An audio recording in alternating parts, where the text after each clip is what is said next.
میں معذرت کے ساتھ عرض کروں گا اگر کسی کے جذبات کو ٹھیس پہنچے، آپ شیخ عبد القادر جیلانی رحمۃ اللہ علیہ کو نہیں پکار سکتے، محمد الرسول اللہ کو نہیں پکار سکتے، اور واقعہ یہ ہے کہ محمد الرسول اللہ کو تو پکارا بھی نہیں جاتا، پکارتے لوگ ہیں زیادہ حضرت علی کو، یا علی مدد، شرک۔ دیکھیے سب سے بات نکتے کی بتا دوں آپ کو، فرشتے کو تو ہم مانتے ہیں نا، حضرت شیخ عبد القادر جیلانی رحمۃ اللہ علیہ کی روح ہے یا نہیں ہے، سنتی ہے نہیں ہے، حاضر ہے کہ نہیں ہے، ناظر ہے کہ نہیں ہے، 100 اختلاف ہو جائیں گے، اختلافات کی تو گنجائش ہے نا۔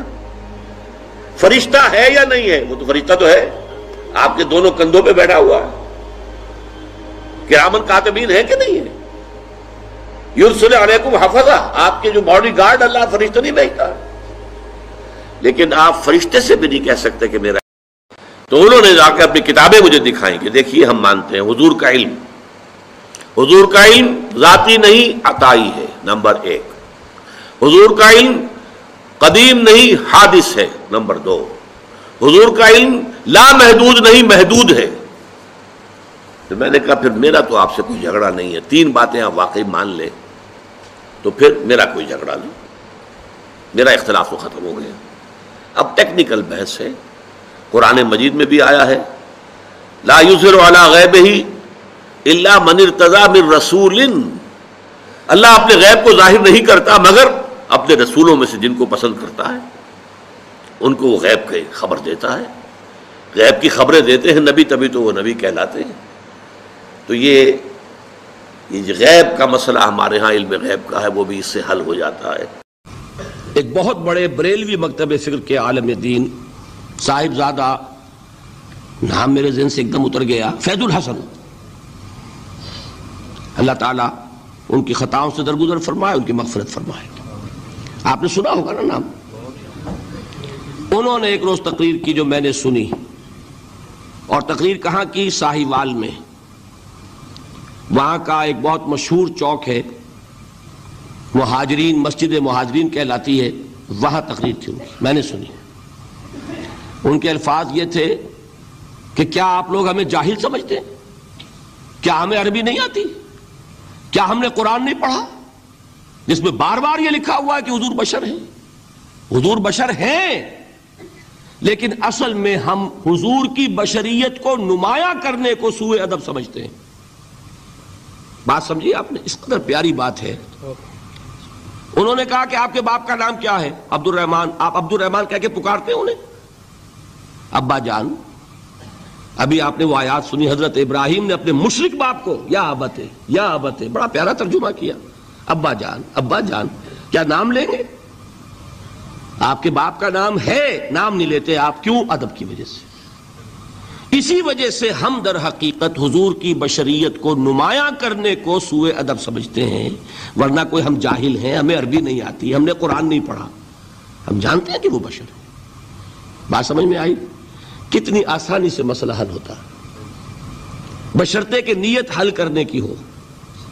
آخر آمنہ کے بیٹے ہیں، عبداللہ کے بیٹے ہیں، عبد المطلب کے پوتے ہیں، بچپن آپ پر گزرا ہے، لڑکپن آپ پر گزرا ہے، نوجوانی آپ پر آئی ہے، جوانی آپ پر آئی ہے، شادی آپ نے کی ہے، اولاد آپ کی ہے۔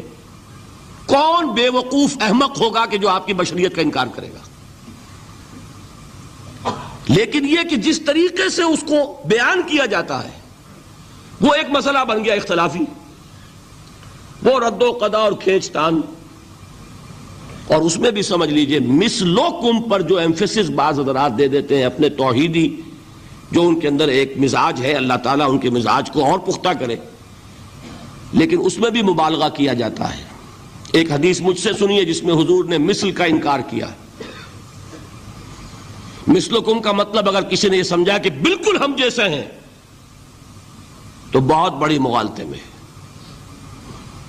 حضور صوم وصال سے منع فرماتے تھے، خود رکھتے تھے۔ صوم وصال کیا ہے؟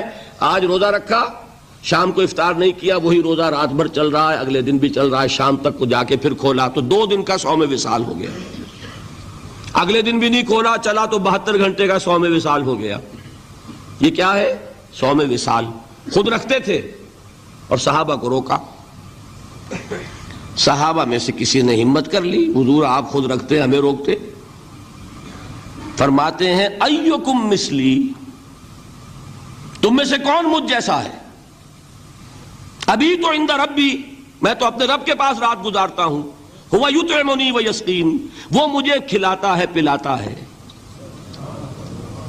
بتائیے کون ہے جو اس کا دعویٰ کرے گا؟ حضور کے خصائص ہیں۔ حضور خود فرماتے ہیں تم صرف سامنے سے دیکھتے ہو، میں پیچھے سے بھی دیکھتا ہوں۔ کہاں ہوا وہ مثلیت؟ اگر آپ نے بالکل اپنے جیسا سمجھ لیا تو بڑے مغالطے میں ہیں آپ۔ نبی کا مقام ہے، نبی کا رتبہ ہے، نبی کے خصائص ہیں۔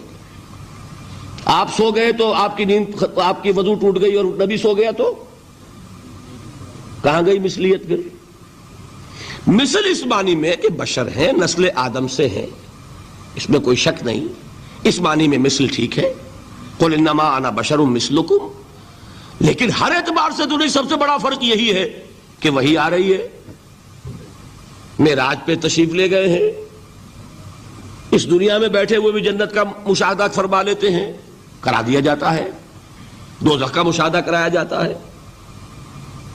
فرشتے کو دیکھ رہے ہیں، یہ چیزیں ہیں۔ اور پھر خصائص جیسا کہ میں نے عرض کیا کہ آپ پیچھے سے بھی دیکھتے ہیں، آپ کا معاملہ یہ ہے کہ آپ اگر سو جائیں تو آپ کا وضو نہیں ختم ہوگا۔ یہ ساری چیزیں جو ہے ان سب کو بیلنس کیجئے تو معلوم ہوگا کہ آپ بشر بھی ہیں 100% درست، لیکن آپ کی وہ نورانیت، آپ سراج منیر، ہدایت کا روشن چراغ، آپ کی جو روح انور ہے، وہ آپ کے اس جسدی وجود پر اس طریقے سے حاوی ہے کہ گویا کہ اس نے اس کی ظلمانیت کو ختم کر کے رکھ دیا ہے۔ اس معنی میں کوئی کہے نور مجسم تو مجھے کوئی اعتراض نہیں۔ یہ ہے ان چیزوں کو جمع کرنے کی شکل، خام خواہ کی کھینچ تان کے سوا کچھ نہیں۔ بہرحال یہ پہلا حصہ ختم ہوا۔ پچھلی نشست میں ہم نے کچھ تو شرک کی حقیقت و اقسام کے بارے میں تمہیدی گفتگو کی، اور پھر شرک فی الذات کی جو دو شکلیں دنیا میں رہی ہیں، ایک وہ کہ جو جلیل القدر پیغمبروں کی امتوں میں پیدا ہوئی، خدا کا کسی کو بیٹا یا بیٹی بنا دینا، اس کا ذکر ہو چکا ہے، اور ایک فلسفیانہ مذاہب میں ہمہ اوست پینتھیزم کی شکل میں یا گاڈ انکارنیٹ، عیسائیوں میں بھی ایک عقیدہ رہا ہے، آج نہیں ہے۔ ایک تو وہ ہے تثلیث کہ ایک اللہ، ایک بیٹا حضرت عیسیٰ اور ایک روح القدس، لیکن ان کے ہاں یہ عقیدہ بھی رہا ہے کہ اللہ ہی ہے حضرت مسیح جو ہے، یعنی گاڈ انکارنیٹ کا تصور بھی ان کے ہاں رہا ہے۔ کرسچنز میں بہت سے مختلف جو ہے مختلف اوقات میں مختلف ادوار میں ان کے عقائد بدلتے رہے۔ بہرحال مجھے اس وقت جو کچھ عرض کرنا ہے وہ یہ ہے کہ اللہ تعالیٰ کا بڑا فضل و کرم ہے اس امت پر، امت محمد پر صلی اللہ علیہ وسلم، کہ یہ امت اس نوع کے شرک سے تاحال محفوظ ہے۔ اگرچہ عوام الناس کے درجے میں یا شاعروں کی مبالغہ آرائی میں نعتیں کہتے ہوئے جب حدود سے تجاوز کر دیا جاتا ہے، اس میں کچھ شائبہ پیدا ہو جاتا ہے، لیکن کسی بھی مستند فرقے، مستند مسلک کے مستند عقائد میں ایسی کوئی چیز موجود نہیں ہے جسے شرک فی الذات سے تعبیر کیا جا سکے۔ مثال کے طور پر آپ کو ایک شعر سنا رہا ہوں، وہی جو مستوی عرش تھا خدا ہو کر، اتر پڑا وہ مدینے میں مصطفیٰ ہو کر۔ کیا ہے یہ؟ گاڈ انکارنیٹ، اوتار کا عقیدہ۔ وہ اوتار کا عقیدہ چاہے رام چندر جی کے لیے ہو، کرشن جی کے لیے ہو، یا محمد مصطفیٰ صلی اللہ علیہ وسلم کے لیے ہو، عقیدہ تو ایک ہی رہے گا۔ اور یہ آپ کے علم میں ہونا چاہیے، شعر کس کا ہے؟ مولانا احمد رضا خان صاحب بریلوی۔ لیکن یہ بھی نوٹ کر لیجئے ساتھی کہ ان کے مسلک کے ایک بہت بڑے عالم جو لاہور میں ہوتے تھے، مولانا محمود احمد رضوی مرحوم، ان کا انتقال ہو گیا ہے. روزنامہ پاکستان میں ایک دفعہ ایک فورم میں بعض لوگوں نے یہ مسئلہ چھیڑ دیا کہ مولانا احمد رضا خان صاحب بریلوی، انہوں نے تو یہ شعر کہا ہے، وہی جو مستوی عرش تھا خدا ہو کر، اتر پڑا وہ مدینے میں مصطفیٰ ہو کر. تو مولانا محمود احمد رضوی صاحب نے فرمایا کہ اس پر ہمارا عقیدہ نہیں ہے، یہ ہمارے عقیدے میں شامل نہیں ہے. انہوں نے اعلان برات کیا. تو اصل میں یہ وہی شاعرانہ مبالغہ آمیزی ہے.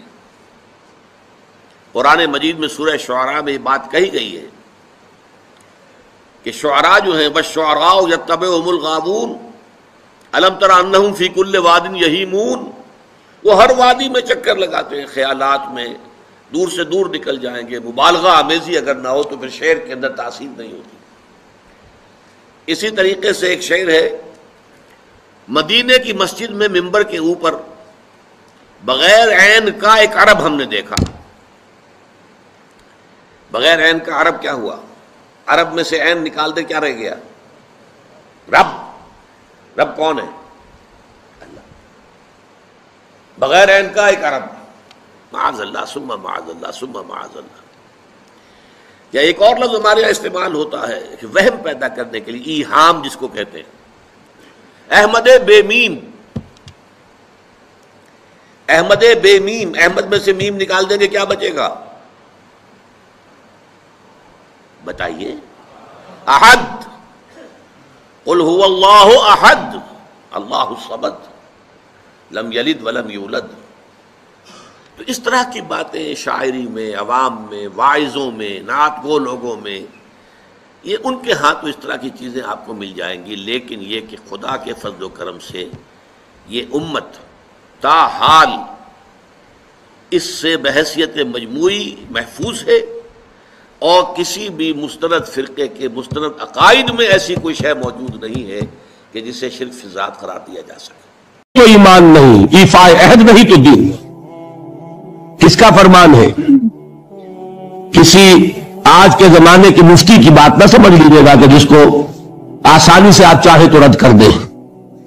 یہ محمد رسول اللہ صلی اللہ علیہ وسلم نے فرمایا.